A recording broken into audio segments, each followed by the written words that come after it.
Big Shaq walked down the quiet street with slow, tired steps, his large frame moving gently like a peaceful giant.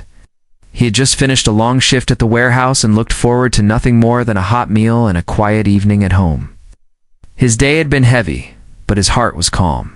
He liked walking, no noise, no rush, just the sound of his own breathing and the soft rhythm of his boots touching the ground. Ow. But that peaceful moment did not last long. The sudden roar of motorcycle engines shook the street like thunder. Turned his head and saw bright headlights approaching fast. A group of 5 bikers came rushing into the narrow road, riding side by side, laughing loudly as if the world belonged to them. Their jackets flapped in the wind, and their boots scraped the pavement. Shaq stepped to the side to avoid them, but instead of passing, the bikers slowed down. The loudest one, clearly the leader, revved his engine extra hard and swerved so close that Shaq felt the hot air brush against his legs. He stayed calm, not wanting any trouble. But the bikers weren't ready to let him go. They circled him. With their bikes, blocking the road like predators surrounding their prey, the leader smirked and shouted, "Hey, big man, watch where you're walking." The others laughed loudly. Shaq didn't respond. He didn't glare, didn't raise his voice. He simply stood still with his hands down, his eyes calm, almost bored. His silence irritated the bikers. They mistook his peaceful nature for weakness. One biker nudged the leader and said, "Looks like he's scared."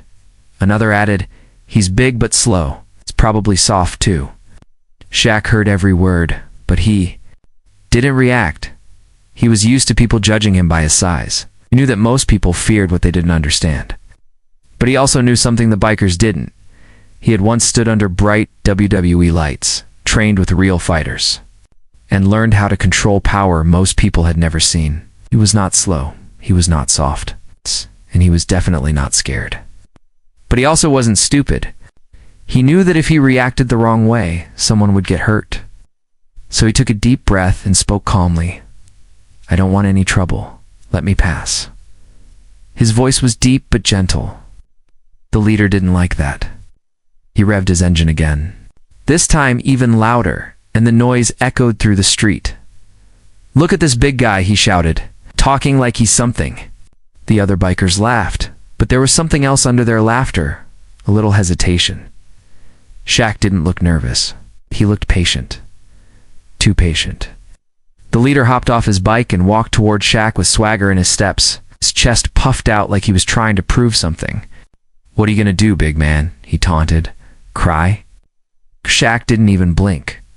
The leader frowned, was expecting anger or fear, but Shaq gave him nothing. That made him even more annoyed. He walked closer, getting right in Shaq's face. The other bikers watched, hungry for drama.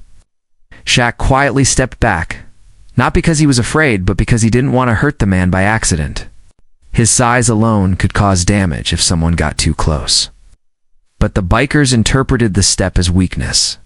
"He's scared," one shouted. The smallest biker, short, loud, and clearly desperate to prove himself, jumped off his motorcycle and ran toward Shaq. He stood only a few inches away from Shaq's chest. "What's wrong?" he barked.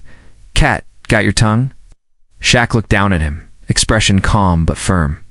"Move," he said softly, not threateningly, just honestly. The small biker shoved him hard in the chest.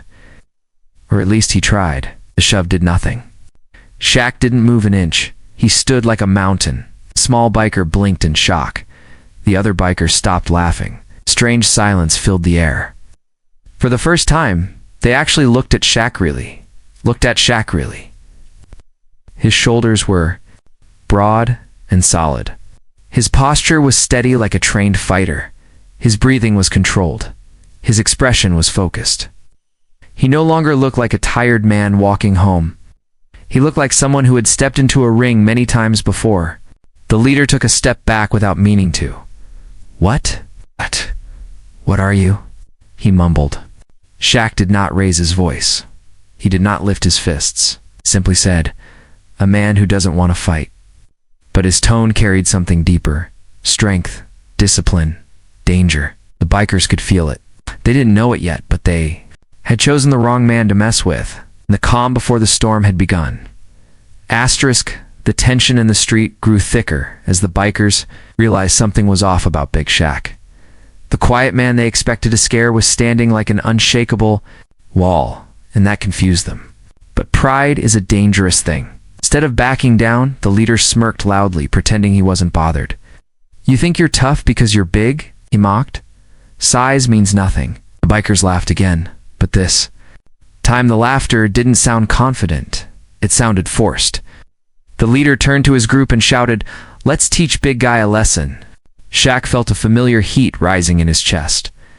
It wasn't anger, it was the old instinct from his WWE training days. Back then, adrenaline would pump through his veins before a match. His coaches would tell him to hold his ground, focus, breathe, stay calm until the bell rang. Right now, his body remembered that feeling, even though he wanted no fight. One biker revved his engine and skidded the front tire close to Shaq's leg, throwing dust on his clothes. Another moved behind Shaq as if preparing to attack from the back. Shaq took one slow step back to make sure no one was behind him. His stance shifted, feet planted firmly, back straight, shoulders squared. His breathing slowed, controlled. He didn't even realize he had slipped into his defensive wrestling posture, but the bikers noticed. The leader's grin faded a little. "Why are you standing like that?" he asked suspiciously. Shaq didn't answer. He just looked at him. Calm, but intense. The smallest biker, still angry from earlier embarrassment, stepped forward again. "Hit him first," he yelled to the others. But none of them moved. Their instincts were screaming that something wasn't right. This man wasn't scared. He wasn't panicking. He wasn't even sweating. He was simply observing, calculating, waiting. The smallest biker grew frustrated. He walked right up to Shaq and shoved him again. Once more, Shaq didn't move. The biker stumbled backward from the force of his own push. Laughter didn't follow this time. The street went silent. Shaq breathed deeply and finally spoke. "Walk away." His voice had changed. It was no longer soft and calm. It carried an authority the bikers had never heard before. The leader's jaw tightened. He didn't want to show fear in front of his group, but his eyes kept scanning Shaq's posture. "Who are you?" he demanded. Shaq said nothing. Silence is sometimes louder than words. The leader grew angrier. He grabbed Shaq's shirt collar and pulled. It was a huge mistake. Shaq didn't try to hit him back. Instead, he simply removed the biker's hand from his collar with one smooth motion. The leader gasped. His wrist felt like it had been caught by metal. "What the?" he muttered, staring at his trembling fingers. Shaq stepped back, refusing to escalate. But his patience was breaking. He looked at the leader and said, "I asked you to walk away. This is your last warning." The smallest biker yelled angrily. "He's bluffing. He can't take us all on." But even he didn't sound sure anymore. Shaq closed his eyes for a moment. His mind flashed images from his WWE training days, lifting opponents twice his size, taking hits that made men collapse, learning how to channel power without losing control. His coach's voice echoed in his mind. "The strongest man isn't the one who strikes first. It's the one who knows when not to." Shaq opened his eyes and looked at the bikers. They saw something they hadn't seen before, fighter's focus, sharp enough to cut through fear. Suddenly, the leader hesitated. For the first time, he didn't look like a fearless rebel. He looked like a man realizing he had poked a lion. "Guys," he whispered to his group, "maybe we should." But before he could finish, a small biker interrupted, pointing at Shaq. "He can't be that strong. Look at him. He's old." Shaq raised one eyebrow. Old. He was stronger now than at any point in his life, but he didn't argue. He simply watched them, calm as stone. The leader took a deep breath, still unsure. "Are you a fighter?" finally asked.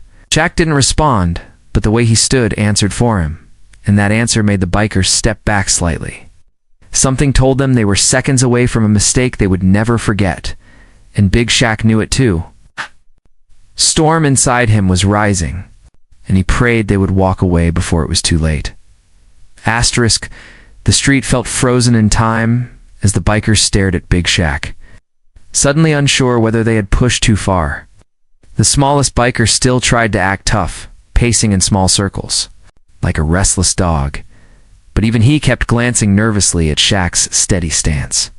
The leader swallowed hard and wiped sweat from his forehead. He had picked many fights in his life, but something about this man standing so calm, so unshakable, made him feel like he was standing on a thin edge. Before anyone could speak, a door opened from a small convenience shop nearby. An elderly shop owner stepped outside, holding a bag of bread under his arm. His eyes widened when he saw the scene in front of him, the bikers. The tension, Big Shaq standing tall and quiet. "Hey," the old man shouted, his voice trembling but loud. "Leave that man alone." The bikers turned toward him with annoyance. "Mind your business, old man," the smallest biker snapped. But the old man wasn't afraid. He walked forward, pointing directly at Shaq. "You idiots," he said sharply. "Do you even know who you're messing with?" The bikers blinked. The leader frowned. "Who?" he asked. The old man shook his head in disbelief. "That is Big Shaq," he said. "He once fought in WWE." Silence hit the street like a hammer. The bikers looked at Shaq again, truly looked at his powerful shoulders, his perfect balance, his calm breathing, his intense eyes. Suddenly, everything made sense. The leader's mouth fell open. "WWWW?" he stuttered. Shaq didn't confirm or deny it, simply stared at them, his expression unreadable. The smallest biker's fake confidence vanished. He stepped back, until his leg hit his motorcycle. You were a wrestler?" he whispered nervously. Shaq took a slow breath. "I trained, fought. I learned how to control my strength," he said calmly. "That's why I didn't hit any of you." The truth cut deeper than any punch. The bikers realized they had stood inches away from being destroyed, yet this man held back, choosing peace over violence.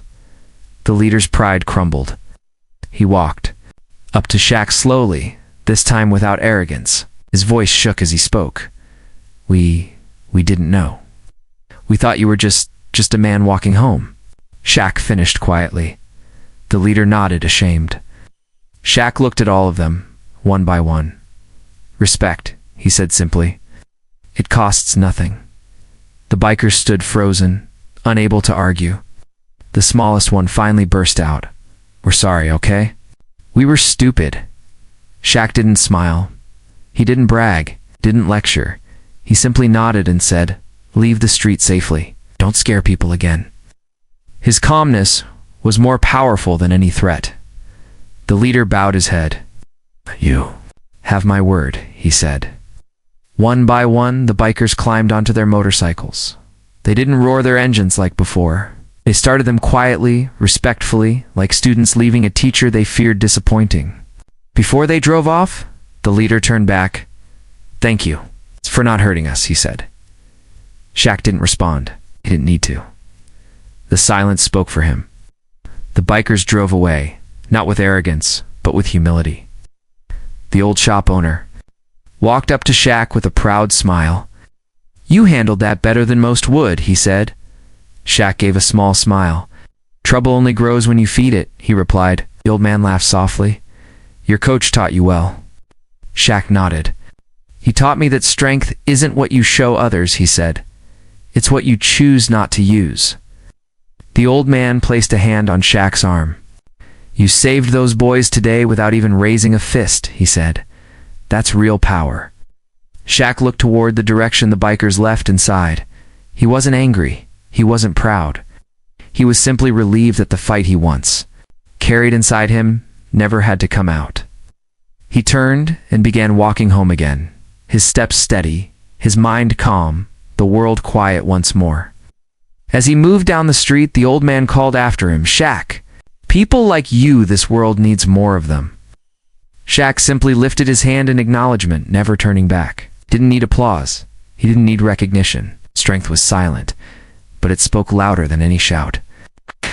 And on that quiet evening, the man who once stood in a WWE ring walked home like a gentle giant, reminding anyone who witnessed the moment that true strength is measured not by how hard a person can hit, but by how powerfully they can choose peace.